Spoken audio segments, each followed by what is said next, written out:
Welcome in, everybody, to another deep dive. Today, we're going to be taking a look at international students in Canada. Oh, okay. And specifically, we're going to be looking at a video from the Canada Immigration YouTube channel. Sounds interesting. It's called, "We Came Here with a Dream for a Good Life. International Students in Canada Could Face Deportation." Oh, wow. That's a pretty heavy title. Yeah, it is. And it's a pretty intense topic, and it's something that I think a lot of people are talking about right now. Yeah, definitely. I mean, Canada's always had this reputation of being very welcoming to immigrants and international students, so this is definitely a shift. Yeah, so let's dive into this. So, I mean, just imagine, coming to a new country, investing all your life savings into an education, Right. Believing that you're going to have a future there, and then all of a sudden, Yeah. you're facing deportation. Yeah, it's a big contrast, Yeah. Because I think a lot of students choose Canada because they believe that there's a pathway to, permanent residency. Yeah, exactly. So to have that kind of taken away is pretty devastating. Absolutely. And Canada has always been seen as kind of a beacon for international students, right? Right. Drawing them in with a great education, the possibility of permanent residency. It seemed like a win-win for everybody. For sure. Yeah. Canada gets skilled workers, students get a new life. Exactly. Yeah. Yeah. So why the change then? Well, there's a number of reasons. Okay. One of the things that the video highlights is that there are some stricter requirements now Okay. for a postgraduate work permit. Uh-huh.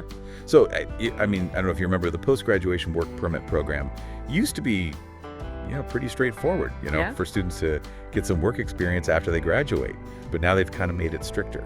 The eligibility criteria have changed. Oh, I see. And that really limits the options for a lot of students. Okay. The other thing is there's a cap now Okay. on the number of international students that are accepted each year. So what do you think is driving this change? I mean, what are some of the factors that might be contributing to this? Well, I think it's a combination of things. Yeah. Obviously the economy, Okay. global economic pressures, Yeah. political priorities are shifting, Sure. things like that I think are definitely playing a role. And I mean, I don't think we have to, be political scientists to see how, those things would influence those decisions. Absolutely. Yeah. Yeah. But I think what is so interesting about this video is that it really highlights Yeah. the human impact of these changes. Oh. We're not just talking about numbers here. We're talking about people's lives. Absolutely. There's a story in here about a student who invested $36,000 Wow. for a biotechnology diploma, And now and now he's facing deportation. that's crazy. That's somebody's dreams, Their future. the future, Yeah. hanging in the balance. And especially with, someone like that who's in biotechnology. Right.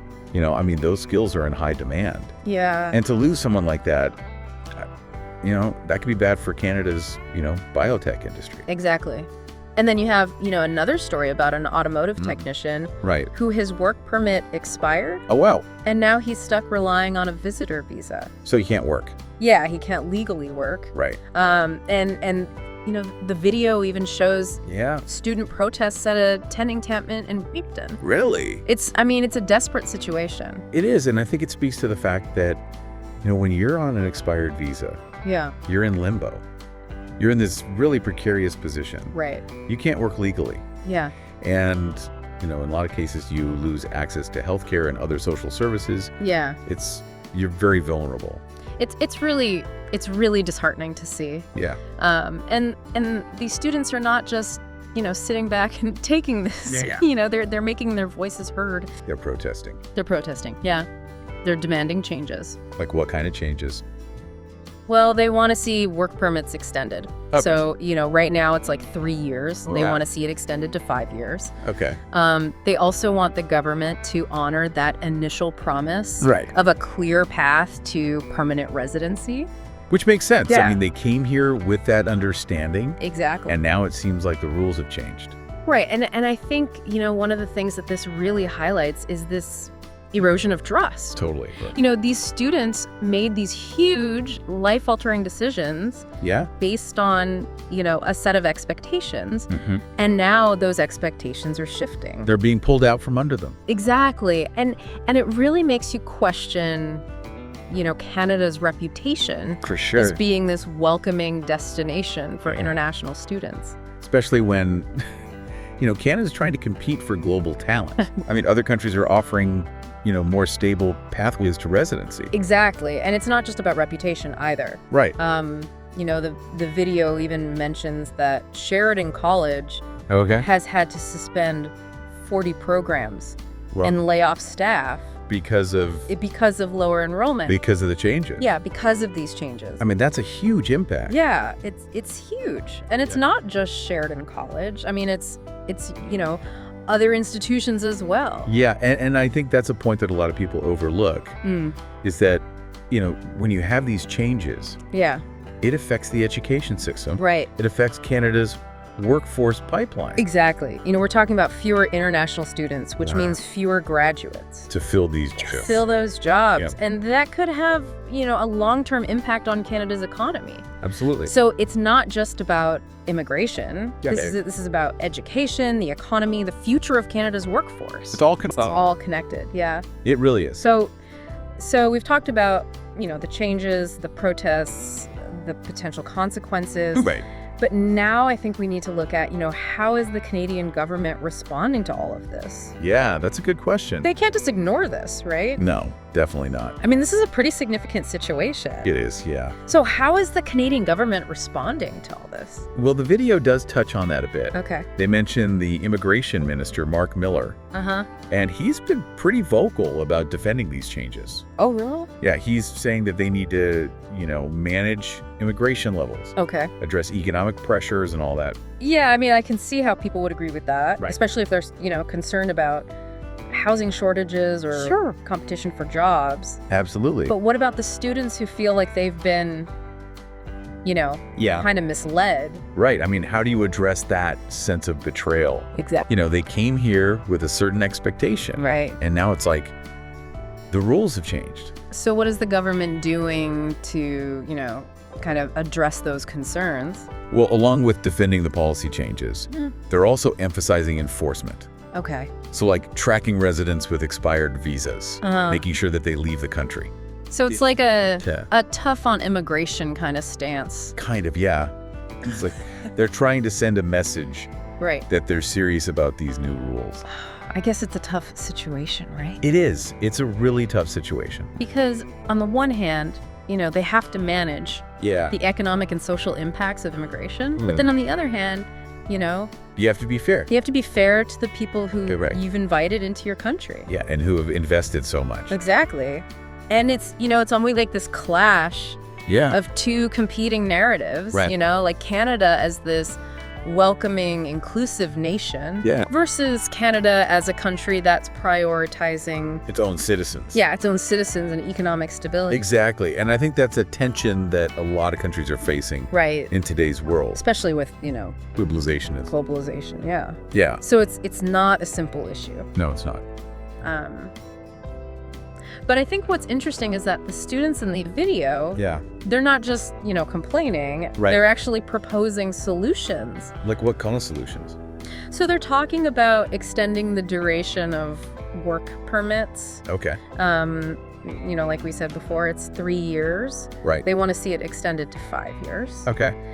They also want, that clear pathway to permanent residency. Like through express entry or something? Yeah, exactly. That makes sense. I mean, that would give them more time Yeah, to gain Canadian work experience. Right. And then, they'd be more competitive exactly. for those permanent residency applications. I mean, I imagine for a lot of these students, the hardest part is just the uncertainty. The not knowing. Yeah, like not knowing what their future holds. Right. It's got to be incredibly stressful. Oh, absolutely. I mean, it's like living in limbo. Yeah, and it makes me think about, like, what does this all say Yeah. about the global competition for talent?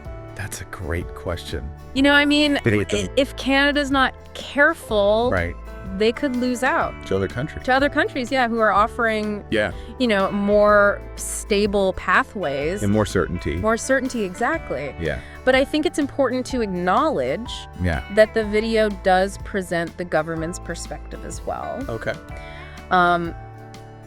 They're saying that these changes are necessary. necessary. To manage the economy. Yeah, to manage the economy. To make sure that, things are sustainable. Right, and to ensure that immigration benefits all Canadians. Right, because, there are concerns about, strain on social services, housing shortages, things like that. It's like a balancing act.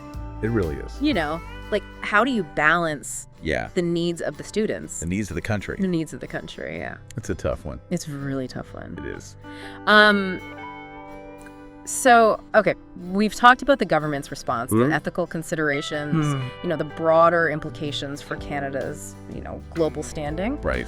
But what does this actually mean for the students? What are their options? Well, they're continuing to advocate for their rights. Okay. They're protesting, they're engaging with policymakers, trying to raise awareness. Yeah. And put pressure on the government. To change things? Yeah, to reconsider. Okay. They're also exploring legal avenues. Oh. So, challenging the changes in court. Seeking injunctions to prevent deportations. That's got to be a tough battle. It is. Yeah. But it's inspiring to see them fighting. Yeah. They're not giving up. And it really shows you, the power of, collective action. Absolutely. Oh, what about the long term? What's the outlook here? It's hard to say. Yeah. The situation is still unfolding. Right. But one thing's for sure. This has sparked a really important conversation about immigration, about fairness, about Canada's future. In a globalized world. Exactly. Yeah, and it's a conversation that I think goes beyond Canada. For sure. These are issues that are relevant. Everywhere, yeah. Absolutely. So as we kind of wrap up this part of the deep dive, I keep thinking about, what is the individual responsibility here? That's a good point. We've talked a lot about governments and policies, but what about the students themselves? Yeah. What role do they play in all of this? It's complicated, right? On the one hand, you want to be welcoming and supportive. Right. But then you also have to think about, your own citizens and your own economic stability. Exactly. Yeah, and I think this whole situation really highlights, those competing priorities. It does. Yeah, it's like a microcosm of the larger immigration debate. And it's not just about the human side of it either, right? There's a huge economic impact as well. Absolutely. We talked a bit about, Sheridan College and... Right, the program suspension. Yeah, and how that could lead to, a shortage of skilled graduates. Yeah, a ripple effect. It is, yeah. But I'm also curious about, the economic argument for actually welcoming international students in the first place. Right, well, think about it. Yeah. They contribute a lot to the economy. Okay. Even while they're studying, they're paying tuition fees. Right. They're spending money in local businesses. Yeah. So it's a significant injection of cash. So it's like a short-term boost. Yeah, exactly. And then if they stay in Canada after they graduate, then they become, skilled professionals contributing even more. Exactly. Yeah. And that's where the long-term economic benefits come in. Okay. You attract these talented people from all over the world. Right. They strengthen the workforce. Yeah. They drive innovation. Yeah. And that makes Canada more competitive globally. So it's like a bit of a paradox then. Kinda. Because on the one hand, the government's trying to manage the economy by limiting immigration. But those limitations could backfire. Exactly. It's a tough balance to strike. It is, yeah. And I think it just shows you how complex this whole issue is. Absolutely. You've got the economic side, the social side, the ethical side. There's a human side. The human side. Yeah, it's a lot to unpack. It really is. And as we've been talking, I keep coming back to this question of individual responsibility. Okay. We've talked a lot about governments and policies. Yeah. But what about the students themselves? That's an important point. What role did they play in all of this? Right. Well, I think it starts with being informed, understanding the immigration process, being prepared for the challenges. It's not always going to be easy. Exactly. And then I think it's also about contributing positively, to the communities they join. So being active members of society. Yeah, being engaged. Yeah. Being respectful of the rules and the culture. It's like a two-way street. Exactly. Yeah. Immigration's a partnership. I like that, yeah. Both sides have responsibilities. Well, I think we've covered a lot of ground in this deep dive. We have. And it's given me a lot to think about. Me too. It's a complex issue with no easy answers. Definitely not. But I think by understanding the different perspectives, listening to the stories, we can start to have a more meaningful conversation. Absolutely. And hopefully find solutions that work for everyone. Well said. That's a great way to wrap things up. Thanks. This has been another fascinating deep dive. Yes. Thanks for joining us. And until next time, keep questioning, keep learning. And keep the conversation going. Exactly. See ya, everyone.